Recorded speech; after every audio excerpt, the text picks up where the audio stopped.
사람들은 흔히 인생을 심은 대로 거두는 밭이라 말하곤 합니다.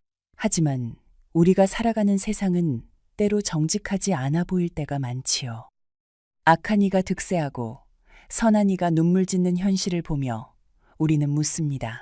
진정 하늘의 도리라는 것이 존재하는가? 인간의 욕심은 바닥이 없는 항아리와 같아서 채우면 채울수록 더 큰 공허함을 불러오지만 비우고 나누는 마음은 메마른 땅에서도 기적 같은 꽃을 피워내곤 합니다. 오늘 들려드릴 이야기는 바로 그 오래된 질문에 대한 대답입니다. 백두산 깊은 자락, 차가운 눈바람 속에서도 꺾이지 않았던 한 사내의 선함이 불러온 신비한 기적, 지금 시작합니다. 옛날 백두산 아래 해가 가장 먼저 닿는 곳에 소박한 초가집 한 채가 있었습니다. 그곳에는 평생을 성실하게 살아온 노부부와 두 아들 만석과 복동 4명의 식구가 옹기종기 모여 살았지요. 비록 끼니마다 강냉이 죽으로 배를 채워야 하는 가난한 살림이었지만 집안에는 웃음이 끊이지 않았습니다. 낮에는 형제가 나란히 산에 올라 뙤감을 해오고 밤에는 호롱불 아래 둘러앉아 서로를 다독이던 참으로 화목한 집안이었습니다. 세월이 흘러 두 형제 모두 장가를 들었습니다. 형 만석은 같은 마을의 최씨댁 규수를 아내로 맞이하였고 동생 복동은 이웃 마을 정씨댁 처녀와 혼례를 올렸습니다. 정씨는 비록 가난한 집안 출신이었으나 마음씨가 곱고 살림 솜씨가 뛰어나 시어머니의 사랑을 듬뿍 받았습니다. 그런데 최씨는 성격이 사납고 욕심이 많아 시어머니와 사사건건 부딪혔습니다. 밥상머리에서도 빨래터에서도 심지어 이불을 개는 일에서도 트집을 잡았습니다. 시어머니께서는 속이 상하셔서 병석에 눕는 날이 많아졌고 결국 돌아가시고 말았습니다. 아버지마저 아내를 따라 얼마 지나지 않아 세상을 떠나시니 초가집에는 두 형제 내외만 남게 되었습니다. 부모님 장례를 치른 지 보름도 채 되지 않아 최 씨가 남편 만석을 불러 앉혔습니다. 서방님, 이제 분가를 해야 하지 않겠습니까?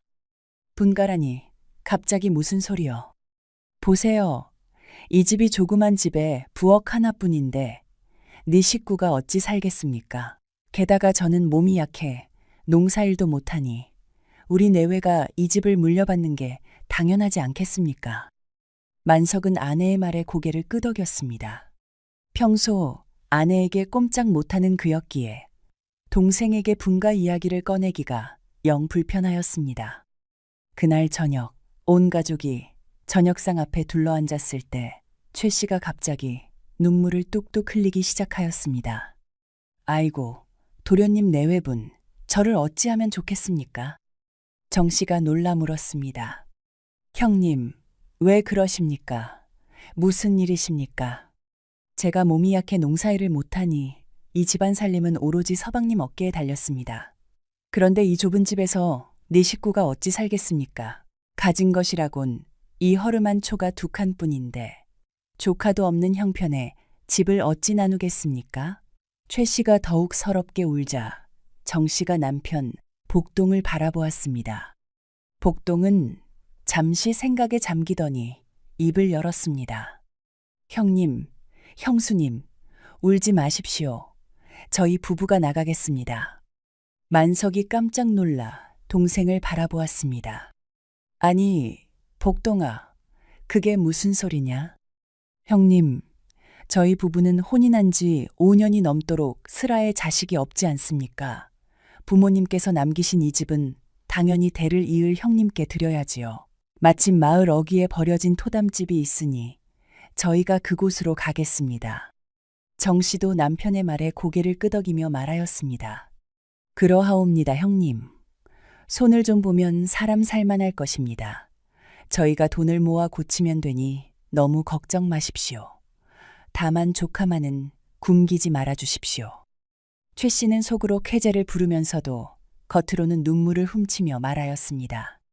아이고, 동서는 정말 마음씨가 고우십니다. 앞으로 어려운 일이 있으면 꼭 우리한테 말씀하세요. 복동이 고개를 숙여 형에게 절을 올렸습니다. 형님, 앞으로도 형제간 우애 잊지 않겠습니다. 만석은 미안한 마음의 동생을 제대로 쳐다보지도 못하였습니다.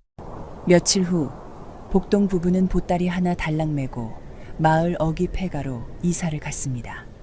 토담은 여기저기 무너져 있었고 지붕에는 구멍이 숭숭 뚫려 있었습니다. 그러나 부부는 불평 한마디 없이 팔을 걷어붙이고 집을 고치기 시작하였습니다. 복동은 낮이면 산에 가서 나무를 해다 팔고 밤이면 집을 손보았습니다. 정씨는 삭바느질과 드릴을 하며 푼푼히 돈을 모았습니다. 고된 하루 끝에 이부자리에 누우면 서로의 온기가 그 어떤 비단 이불보다 따뜻하게 느껴졌습니다. 어느 날 밤 복동이 아내의 손을 꼭 잡으며 말하였습니다. 부인 고생이 많소. 이런 곳에서 살게 해서 미안하오. 정씨가 빙그레 웃으며 대답하였습니다. 서방님, 무슨 말씀을. 초가 삼간이라도 서방님과 함께라면 대궐보다 낫습니다. 정말이요? 그럼요. 다만. 정씨가 부끄러운 듯 얼굴을 붉히며 속삭였습니다. 다만 저도 다른 아낙네들처럼 서방님 아이를 낳아 안아보고 싶습니다. 복동은 아내를 품에 꼭 안으며 말하였습니다. 부인, 걱정 마시오. 하늘이 우리 정성을 알아주실 것이오. 오늘 밤도 정성을 다해보리다. 부부는 밤새도록 서로를 꼭 껴안고 은밀한 정을 나누었습니다.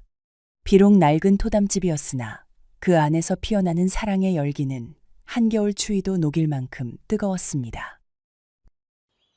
봄이 오고 여름이 지나 가을이 되었습니다. 부부가 피땀 흘려 일군 작은 밭에서 곡식이 제법 거두어졌습니다. 토담집도 제법 사람 살 만한 곳으로 변하였습니다. 벽을 새로 바르고 지붕도 새 이형으로 갈았습니다. 어느 날 저녁, 복동이 마당에서 하늘을 바라보며 말하였습니다. 부인, 벌써 가을이구려. 곧 겨울이 닥칠 터인데 땔감을 넉넉히 마련해 놓아야겠소. 그러게 말입니다, 서방님. 내일부터 산에 다니시면 되겠습니다.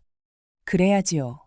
산에서 나무를 해다가 뒷마당에 쌓아두면 올겨울은 끄떡없을 것이오. 정씨가 남편의 얼굴을 바라보며 살며시 웃었습니다. 서방님, 내일 제가 메밀전병을 구워드릴게요. 산일하시다 배고프시면 드시게요. 고맙소, 부인. 당신 손맛이 일품이니 산일도 힘들지 않을 것이오. 이튿날 아침, 동이 트자마자 복동은 도끼를 메고 집을 나섰습니다. 정씨가 싸준 메밀전병 한 장을 허리춤에 차고 백두산 자락으로 향하였습니다. 산길을 오르니 단풍이 곱게 물들어 있었습니다. 복동은 잠시 걸음을 멈추고 산세를 둘러보았습니다. 참으로 아름답구나. 이 산이 우리 부부를 먹여 살려주는 것이니 고마울 따름이다. 복동은 열심히 나무를 하였습니다. 해가 중천에 떠오를 무렵 땀을 식히며 바위에 앉았습니다. 배가 고파지자 허리춤에서 메밀 전병을 꺼냈습니다. 그때였습니다. 어디선가 인기척이 느껴졌습니다. 복동이 고개를 돌리니 흰 수염이 가슴까지 내려오는 노인 한 분이 서 계셨습니다. 갓 대신 상투에 망것만 두르고 계셨는데 도포자락이 신선처럼 휘날렸습니다. 그런데 노인의 눈이 복동의 손에 들린 메밀 전병을 뚫어지게 바라보고 있었습니다. 복동은 노인의 행색을 살폈습니다. 비록 수염이 허옇고 나이가 많아 보였으나 옷차림은 거지 같지 않았습니다. 오히려 양반과 어르신 같은 품위가 느껴졌습니다. 그런데 어찌 이 깊은 산 중에 홀로 계신 것인지 알 수 없었습니다. 어르신, 혹시 배가 고프십니까? 노인은 대답이 없었습니다. 다만 메밀 전병에서 눈을 떼지 못하였습니다. 제가 가진 것이 이 메밀 전병 한 장뿐입니다만 어르신께서 드십시오. 복동이 메밀 전병을 두 손으로 공손히 내밀자 노인은 냉큼 받아들었습니다. 그리고는 허겁지겁 먹기 시작하였습니다. 배가 많이 고팠던 모양이었습니다. 어르신, 천천히 드십시오. 체하시겠습니다. 노인은 대꾸 없이 메밀 전병을 순식간에 비운 뒤 홀연히 사라져버렸습니다. 복동은 어안이 벙벙하였습니다. 참으로 이상한 어르신이로다. 아무 말씀도 없이 가시다니. 복동은 빈속에 나무를 해야 했습니다. 배에서 꼬르륵 소리가 났지만 묵묵히 도끼질을 계속하였습니다. 해가 서산에 걸릴 무렵 뗄나무를 한 짐 가득 지고 집으로 돌아왔습니다. 부인, 밥 좀 주시오. 배가 등에 붙었소. 정씨가 깜짝 놀라 물었습니다. 어머나, 서방님, 제가 싸드린 메밀전병은 어찌하셨습니까? 산에서 이상한 노인을 만났는데 배가 고파 보여서 드렸소. 아이고, 서방님도 참, 음식도 안 드시고 일하시면 몸이 상합니다. 허허, 노인 한 분 굶기지 않으려다 내가 굶었구려. 정씨가 얼른 밥상을 차려왔습니다. 복동은 허겁지겁 밥을 먹었습니다. 서방님, 내일은 메밀전병을 2장 구워드릴게요. 그 노인 또 만나시면 한 장 드리고 한 장은 서방님이 드세요. 고맙소, 부인. 이튿날 복동은 메밀전병 2장을 허리춤에 차고 산으로 향하였습니다. 역시나 점심때가 되자 그 노인이 나타났습니다. 복동은 웃으며 메밀전병 1장을 내밀었습니다. 어르신, 오늘은 2장 가져왔습니다. 1장 드십시오. 노인은 여전히 말이 없었습니다. 메밀전병을 받아 순식간에 비웠습니다. 그런데 노인의 눈이 복동 손에 남은 메밀전병을 또다시 바라보고 있었습니다. 복동은 잠시 망설였습니다. 이것마저 드리면 오늘도 굶어야 합니다. 그러나 노인의 간절한 눈빛을 차마 외면할 수가 없었습니다. 어르신, 이것도 드십시오. 저야 젊으니 굶어도 괜찮습니다.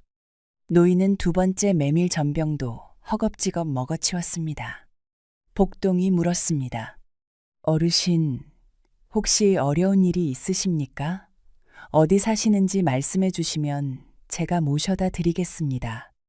노인은 이번에도 대답 없이 홀연히 사라졌습니다. 복동은 또다시 빈속으로 나무를 하였습니다. 해가 질 무렵 집에 돌아와 밥상 앞에 앉았습니다. 부인, 그 노인이 2장을 다 드셨소. 아이고, 서방님, 또 굶으셨습니까? 그 노인이 하도 배고파 보여서 차마 혼자 먹을 수가 없었소. 정씨가 걱정스러운 눈으로 남편을 바라보았습니다. 서방님, 내일은 3장을 구워드릴게요. 아무리 그 어르신 식성이 좋으셔도 3장은 못 드시겠지요. 허허, 그러시오. 내일은 꼭 1장은 내가 먹어야겠소. 사흘째 되는 날, 복동은 메밀전병 3장을 가지고 산으로 갔습니다. 점심때가 되자 어김없이 노인이 나타났습니다. 복동이 메밀전병 1장을 내밀자 노인은 순식간에 먹어치웠습니다. 2장째도 마찬가지였습니다. 3장째를 꺼냈을 때 노인의 눈이 또다시 반짝였습니다. 복동은 한숨을 쉬었습니다. 그리고 마지막 메밀전병마저 노인께 건네며 말하였습니다. 어르신, 이것도 드십시오. 어르신께서 굶으시는 것보다는 제가 굶는 게 낫습니다. 노인은 3장째 메밀전병마저 다 먹고 나서 복동이 내민 물통을 받아 벌컥벌컥 마셨습니다. 그런데 이번에는 떠나지 않았습니다. 노인이 흰 수염을 쓸어내리며 입을 열었습니다. 사흘 동안 네 메밀전병을 6장이나 먹었구나. 네 덕에 배불리 먹었으니 이 은혜를 갚아야겠다. 복동이 깜짝 놀랐습니다. 아니, 어르신, 말씀을 하실 수 있으셨습니까? 저는 어르신이 벙어리인 줄 알았습니다. 노인이 껄껄 웃었습니다. 허허허, 젊은이, 너를 시험해 본 것이다. 너와 네 아내는 참으로 마음씨가 곱구나. 그런 선한 사람들이 고생하며 사는 것은 하늘의 도리가 아니다. 내 집에 가서 밥이나 먹고 가거라. 어르신, 그럴 것 없습니다. 해가 지기 전에 집에 가서 먹으면 됩니다. 젊은이, 그러지 말고 나를 따라오너라. 맛있는 것을 배불리 먹여주마. 그리고 선물도 하나 주겠다. 복동은 노인의 성화에 못 이겨 따라 나섰습니다. 얼마나 걸었을까요? 갑자기 눈앞에 커다란 기와집이 나타났습니다. 진한 황토색 담장에 기와지붕이 햇살을 받아 반짝였습니다. 마당에는 본 적 없는 꽃들이 만발하여 향긋한 냄새가 코를 찔렀습니다. 복동은 눈을 비볐습니다. 어르신, 이게 어찌된 일입니까? 저는 이 산을 수없이 다녔는데 이런 집은 처음 봅니다. 노인이 빙그레 웃으며 말하였습니다. 허허, 젊은이, 우선 손발을 씻고 오너라. 곧 밥상을 차려주마. 복동은 고개를 갸웃거렸습니다. 불을 지피지도 않았는데 밥상을 차린다니 노인이 농담을 하시는 것 같았습니다. 그런데 이게 웬일입니까? 손발을 씻고 돌아오니 넓은 대청마루에 산의 진미가 가득 차려져 있었습니다. 갖은 고기에 생선, 떡과 과일까지 양반과 잔치상이 부럽지 않았습니다. 어르신, 이것이 어찌된 일입니까? 불도 안 지피셨는데 이 많은 음식이 어디서 나온 것입니까? 허허허, 젊은이, 일단 앉아서 먹어라. 배고프지 않느냐? 복동은 침을 꿀떡 삼켰습니다. 오늘도 굶은 배에서 꼬르륵 소리가 났습니다. 더 이상 참을 수 없어 젓가락을 들었습니다. 한 입 먹자 눈이 휘둥그레졌습니다. 태어나서 이렇게 맛있는 음식은 처음이었습니다. 허겁지겁 먹는 복동을 노인이 흐뭇하게 바라보았습니다. 배불리 먹고 나자 노인이 말하였습니다. 젊은이, 내가 어려서 스승님을 만나 신통한 술법을 배웠다. 그중 하나가 반운술이라는 것인데 먼 곳의 물건을 순식간에 이곳으로 가져오는 술법이다. 아, 그래서 불도 안 지피고 음식이 나온 것입니까? 그렇다. 작은 반운술은 천하의 음식을 가져오는 것이고 큰 반운술은 금은보화를 가져오는 것이다. 복동이 놀라 물었습니다. 어르신, 그런 신통한 술법이 있습니까? 있고 말고 너와 네 아내는 마음씨가 착하니 이 술법을 전해주마. 다만 명심해야 할 것이 있다. 무엇입니까, 어르신? 노인의 눈빛이 진지해졌습니다. 이 술법은 반드시 착한 일에만 써야 한다. 어려운 백성을 돕거나 물과 불에 빠진 사람을 구할 때만 쓰거라.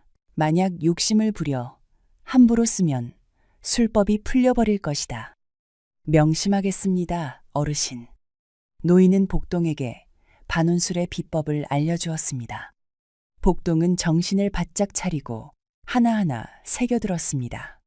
술법을 다 전수받자 노인이 말하였습니다. 젊은이, 밖에 나가서 흙을 한 줌 파오너라. 흙을요? 그래, 너와 네 아내는 착한 사람들인데 그렇게 고생하며 살 이유가 없다. 내가 선물을 하나 주마. 복동은 영문을 모른 채 마당에 나가 흙을 한 줌 파왔습니다. 노인은 그 흙으로 손바닥만한 작은 진흙기념을 빚었습니다. 그리고 조그만 진흙 그릇도 하나 빚었습니다. 자, 이것을 가져가거라. 이 인형의 이름은 복이다. 집에 가서 잘 모셔두면 매일 아침 금덩이를 하나씩 토해낼 것이다. 복동이 눈을 크게 떴습니다. 어르신, 정령입니까? 그래, 하지만 명심해라. 49일이 지나면 반드시 이 보기를 내게 돌려주어야 한다. 절대 욕심을 부려서는 안 된다. 예, 어르신, 명심하겠습니다. 49일이 되면 꼭 돌려드리겠습니다. 복동은 진흙 인형을 소중히 품에 안고 산을 내려왔습니다. 집에 돌아와 아내에게 그간의 일을 소상히 말하였습니다. 정 씨는 처음에는 믿지 못하였습니다. 서방님, 진흙 인형이 금을 토한다니요? 그런 일이 어디 있겠습니까? 나도 반신반의하오. 하지만 그 어르신이 보통 분이 아닌 것 같소. 일단 모셔두고 두고 보기로 합시다. 부부는 진흙 인형을 방 안쪽에 조심스럽게 모셔두었습니다. 이튿날 아침, 복동이 눈을 떠보니 진흙 그릇 안에 구슬만한 노란 금덩이가 하나 놓여 있었습니다. 복동은 소스라치게 놀라 아내를 깨웠습니다. 부인, 어서 일어나 보시오. 정씨가 눈을 비비며 일어났습니다. 금덩이를 보자 입이 떡 벌어졌습니다. 서방님, 이게 정녕 금입니까? 그런 것 같소. 어르신 말씀이 사실이었소. 부부는 얼싸안고 기뻐하였습니다. 그날 이후로 매일 아침 금덩이가 하나씩 생겼습니다. 복동 부부의 살림은 나날이 나아졌습니다. 금덩이를 내다 팔아 허름한 토담집을 기와집으로 고쳤습니다. 좋은 옷도 사입고 맛있는 것도 먹었습니다. 그러나 부부는 교만해지지 않았습니다. 예전처럼 부지런히 일하고 이웃에게 베풀며 살았습니다. 어느 날 형 만석이 동생 집에 들렀다가 깜짝 놀랐습니다. 허름하던 토담집이 번듯한 기와집으로 변해 있었던 것입니다. 아니, 복동아, 이게 어찌된 일이냐? 어디서 돈이 생겼느냐? 복동은 형에게 거짓말을 할 수 없었습니다. 산에서 만난 흰 수염 노인 이야기, 메밀 전병을 들인 이야기, 반운술과 진흙 인형 이야기를 모두 솔직하게 털어놓았습니다. 만석은 집에 돌아와 아내 최 씨에게 이 이야기를 전하였습니다. 최 씨의 눈이 탐욕으로 번뜩였습니다. 서방님, 우리도 그 노인을 찾아가면 되지 않겠습니까? 그래, 내일 당장 산에 가봐야겠소. 제가 메밀 전병을 잔뜩 구워드릴게요. 그 노인 꼬셔서 우리도 금을 토하는 인형을 받읍시다. 부부는 밤새 궁리를 하였습니다. 한편 49일이 다가오자 복동은 진흙 인형을 돌려줄 채비를 하였습니다. 정 씨가 말하였습니다. 서방님, 이제 보기를 돌려드려야 할 때가 되었네요. 그렇소, 부인. 어르신과의 약속을 지켜야지요. 덕분에 우리 살림이 이만큼 나아졌으니 감사할 따름이요. 저도 그리 생각합니다. 욕심을 부리면 화를 입는 법이지요. 복동은 진흙 인형을 소중히 품에 안고 산으로 향하였습니다. 산길을 오르는 복동의 발걸음은 가벼웠습니다. 품 안에 소중히 아는 진흙 인형 보기를 어르신께 돌려드리면 마음이 홀가분해질 것 같았습니다.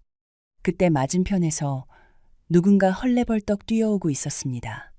바로 형 만석이었습니다. 만석은 커다란 보따리를 등에 지고 있었는데 그 안에는 아내 최 씨가 밤새 구운 메밀 전병이 가득 들어 있었습니다. 형님, 어디 가십니까? 만석이 헉헉거리며 대답하였습니다.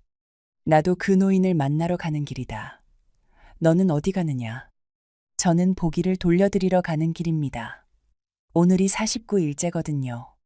만석의 눈이 휘둥그레졌습니다. 뭐라고? 그 금토하는 인형을 돌려준다고? 내 이놈 미쳤느냐?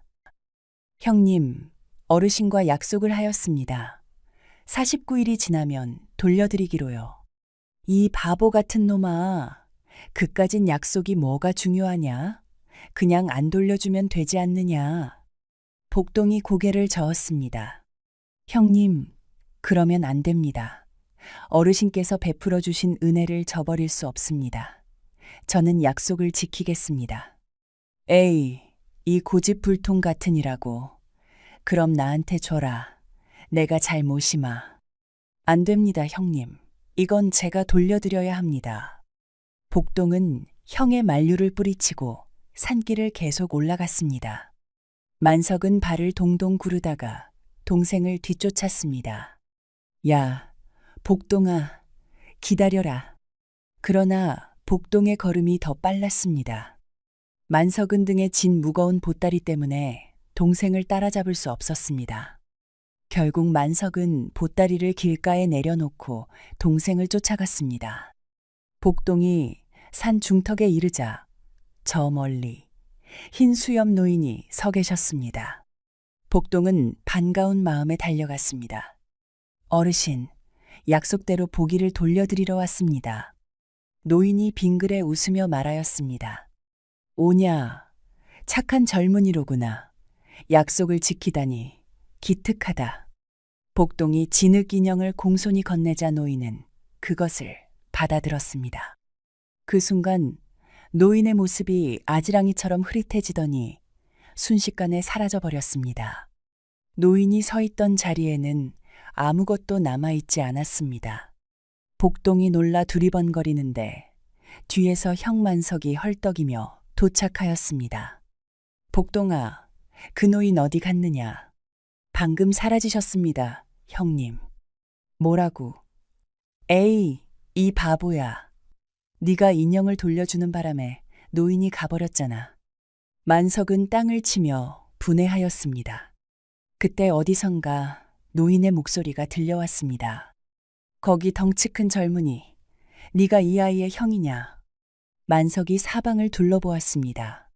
소리만 들릴 뿐 모습은 보이지 않았습니다. 예, 그렇습니다. 어르신, 저도 동생처럼 인형을 받고 싶습니다. 그래. 그렇다면 네가 가져온 메밀 전병을 가지고 오너라. 맛이 좋으면 너에게도 인형을 주마. 만석은 허겁지겁 산을 내려가 길가에 두고 온 보따리를 가져왔습니다. 메밀 전병을 꺼내 허공에 대고 바쳤습니다.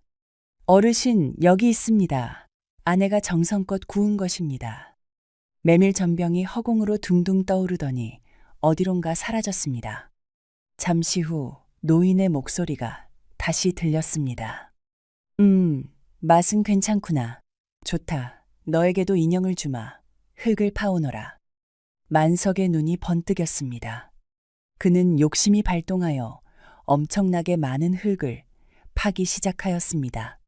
동생이 작은 인형을 받았으니 자기는 큰 인형을 받으면 금도 더 많이 나올 거라고 생각한 것입니다. 복동이 말렸습니다. 형님, 그렇게 많이 파시면 어떡합니까? 적당히 하십시오. 시끄럽다. 크면 클수록 금이 많이 나오겠지. 만석은 광줄이 가득 흙을 퍼담았습니다. 허공에서 노인의 한숨 소리가 들렸습니다. 욕심이 과하구나. 하지만 네가 원하는 대로 해주마. 흙덩이가 허공으로 떠오르더니 순식간에 커다란 진흙 인형으로 변하였습니다. 어른 허리께까지 오는 커다란 인형이었습니다. 이 인형의 이름은 덕이다. 49일이 되면 반드시 돌려주어야 한다. 명심하거라. 예, 알겠습니다. 만석은 커다란 인형을 껴안고 좋아서 어쩔 줄 몰라 하였습니다. 복동이 걱정스러운 눈으로 형을 바라보았습니다. 형님, 49일 되면 꼭 돌려드리셔야 합니다. 약속을 어기시면 안 됩니다. 알았다. 알았어. 넌 먼저 가거라. 만석은 무거운 인형을 낑낑대며 지고 산을 내려갔습니다. 집에 도착하자 최 씨가 달려 나왔습니다. 서방님 받아오셨습니까? 그럼 보시오. 동생 것보다 훨씬 크지 않소? 최 씨가 손뼉을 치며 기뻐하였습니다. 아이고, 잘하셨습니다. 이 정도 크기면 금덩이도 엄청 크게 나오겠네요. 부부는 덕이를 방 한가운데 떡하니 모셔두었습니다. 과연 이튿날 아침 주먹만한 금덩이가 굴러나왔습니다. 동생네 것보다 몇 배는 컸습니다. 여보, 우리 부자 됐소. 서방님, 이제 팔자 고쳤습니다. 부부는 날마다 금덩이를 거두며 흥청망청 돈을 썼습니다. 좋은 비단 옷을 해입고 산의 진미를 먹고 하인까지 드렸습니다. 그렇게 시간이 흘러 49일이 다가왔습니다. 복동이 형 집을 찾아왔습니다. 형님, 내일이면 49일입니다. 덕이를 돌려드리셔야 합니다. 최 씨가 버럭 소리쳤습니다. 뭐라고? 이 금덩어리를 돌려주라고. 미쳤냐? 형수님, 어르신과의 약속입니다. 지키지 않으시면 화를 입습니다. 닥쳐라. 네가 무슨 상관이냐? 우리 집 일에 참견 마라. 만석도 아내 편을 들었습니다. 복동아, 네 말도 일리가 있지만 이걸 돌려주긴 아깝지 않느냐? 조금만 더 있다가 돌려주면 안 되겠느냐? 형님, 그러시면 안 됩니다. 약속을 어기시면 분명 좋지 않은 일이 생깁니다. 에이, 됐다. 내가 알아서 하마. 복동은 한숨을 쉬며 형 집을 나섰습니다. 49일째 되는 날, 만석은 덕이를 돌려줄 생각이 없었습니다. 아내 최 씨와 함께 인형을 광 깊숙이 숨겨두었습니다.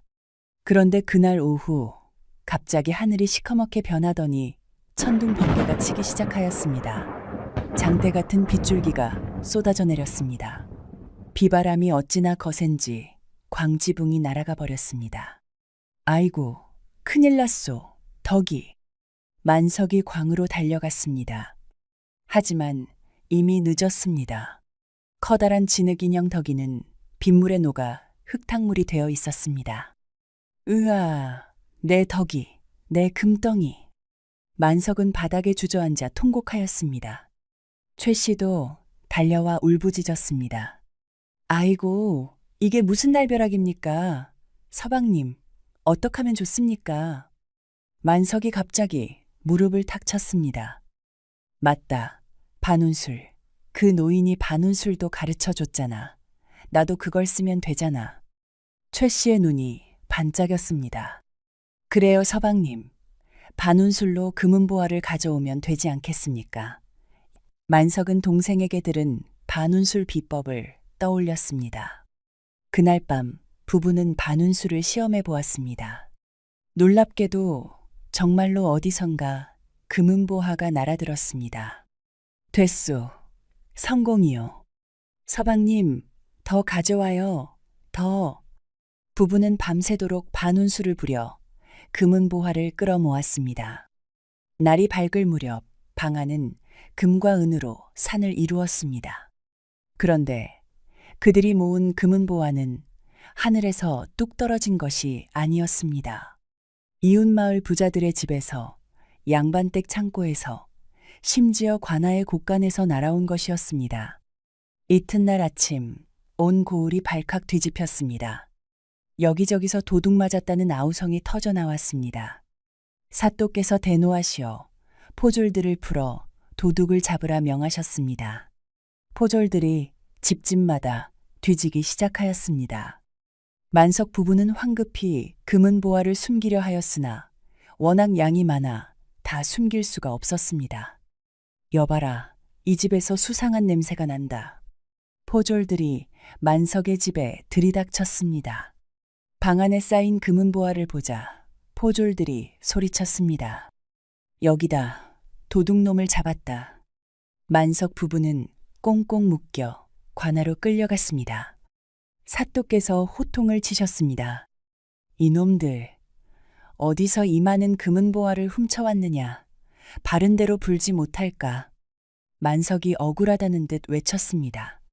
사또, 저는 도둑질을 한 것이 아닙니다. 반운술이라는 신통한 술법으로 가져온 것입니다. 뭐라고? 반운술? 그게 무슨 소리냐? 제가 보여드리겠습니다. 만석은 반운술 주문을 외웠습니다. 그러나 아무 일도 일어나지 않았습니다. 다시 해봐도 마찬가지였습니다. 이상하다. 분명히 어젯밤에는 됐는데. 사또께서 코웃음을 치셨습니다. 이놈이 미쳤구나. 술법으로 금은보화를 가져왔다고? 헛소리 작작해라. 노인의 경고가 떠올랐습니다. 반운술은 착한 일에만 써야 한다고 하셨습니다. 욕심을 부려 함부로 쓰면 술법이 풀린다고 하셨습니다. 만석은 그제야 자신의 어리석음을 깨달았습니다. 사또, 제가 잘못했습니다. 용서해 주십시오. 시끄럽다. 증거가 확실하니 너희 부부를 도둑죄로 다스리겠다. 옥에 가두어라. 만석 부부는 옥에 갇히고 말았습니다. 한편 복동 부부는 형수가 옥에 갇혔다는 소식을 듣고 조카를 데려다 키우기로 하였습니다. 서방님, 형님 내외분이 잘못을 저질렀지만 조카는 죄가 없지 않습니까? 그렇소, 부인. 우리가 조카를 맡아 기르는 게 도리요. 복동 부부는 조카를 친자식처럼 보살폈습니다. 그렇게 세월이 흘러갔습니다. 그러던 어느 해 큰 흉년이 들었습니다. 가뭄이 심하게 들어 곡식이 모두 말라 죽었습니다. 온 마을 사람들이 굶주림에 시달렸습니다. 아이들은 배고프다고 울고 노인들은 쓰러져 갔습니다. 복동은 이 참상을 보고 가슴이 찢어지는 것 같았습니다. 부인, 저렇게 굶어가는 백성들을 어찌 보고만 있겠소? 서방님, 혹시 반운수를. 그렇소. 어르신께서 어려운 백성을 돕거나 물과 불에 빠진 사람을 구할 때 쓰라고 하셨소. 지금이 바로 그때가 아니겠소? 복동은 반운수를 써서 탐관오리들이 쌓아둔 곡식을 가져왔습니다. 백성들의 창고는 텅 비었건만 악덕 관리들의 곳간은 곡식으로 넘쳐났던 것입니다. 여러분, 여기 곡식이 있습니다. 모두 와서 나누어 가십시오. 굶주린 백성들이 눈물을 흘리며 달려왔습니다. 복동 부부는 밤낮 없이 죽을 쑤어 배고픈 사람들을 먹였습니다. 덕분에 마을 사람들은 모두 흉년을 무사히 넘길 수 있었습니다. 어느 날 밤 복동이 깊은 잠에 빠져 있는데 누군가 이름을 부르는 소리가 들렸습니다. 복동아, 복동아. 복동이 눈을 떠 창밖을 내다보니 달빛 아래 흰 수염 노인이 서 계셨습니다. 복동은 반가운 마음에 급히 밖으로 뛰어나갔습니다.